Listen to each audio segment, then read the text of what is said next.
neza ariko tumeze neza nta kibazo ndabona ameze neza mu muryango wanjye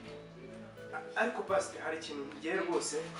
ndaje kukureba nshaka kukwibariza kintu kaza n'umuryango wose cyane rwose urabona ko nsanzwe ndi umukristo ariko numvise inaniza abantu bari kwigisha numva ngo kwikorera gusa ako pastor urabona ndakennye mu rugo iwanjye tujya uko tubanje kunyura mu bandi baturage twabakoreye ibiraka ubu koko nzabona umusaraba wanjye mbona umusaraba w'umudamu mbona umusaraba w'umwana ibi bintu nzabigenza ute nagiye nsobanurire ko kumbwira izindi nzira atari ukubinyuza mu musaraba kuko nigendana ni atari ukubinyuza mu musaraba kwikora mu musaraba wabuze n'ahantu wawugurira umva imbaho ureka ngo ni ukuri ndashaka byimbitse ukansobanurira izindi nzira nanyuramo atari ukukora umusaraba umaze no gusazira umusaraba ureba imvi zimaze kuba n'ubuyenzi rero wa mugabo kwikora mu musaraba wabyumvishe wabyumvise nabi iyo bavuze kwikora mu musaraba ntabwo baba bashatse kuvuga ngo ugende nyine ahantu bashinzwe gutunganya biriya bikoresho nyine by'imisaraba n'iki n'iki ujye gufata nyine ujye kugura umusaraba oya wabyumvise nabi hanyuma rero kwikora umusaraba muri iyi nzira ibibazo babwiye ko gukurikira Yesu ari ukwirinda kwikora umusaraba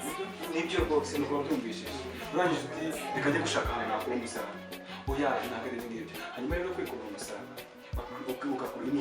ugakurikira Kristo bishatse kuvuga yuko ugomba kwihanganira ikintu icyo ari cyo cyose uzabona muri iyi nzira hari ibibazo hari uburwayi hari ubukene byose ni imisaraba nyine buri wese atunga umusaraba utandukanye n'uw'abandi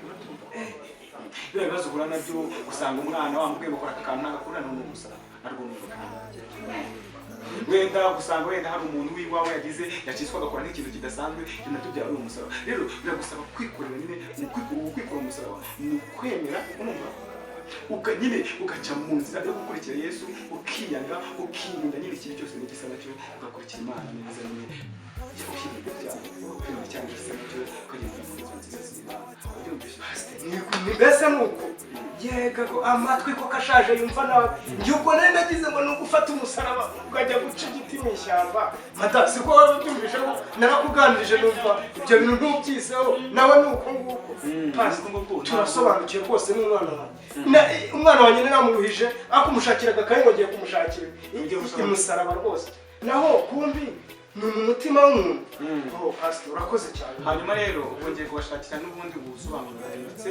kwikora umusaraba urumva nibwo nanjye mu kazi nari maze kwambara nyine mfata ibitabo by'Imana nsome nako nyine ubwo buryo ni umuntu uburyo bwo kwikora umusaraba hanyuma nyine tukomeza dushaka ubundi busobanuro bwimbitse bwo kwikora umusaraba bijyanye n'uburyo abantu bose muzaza mugenda mubwirana abantu sibyo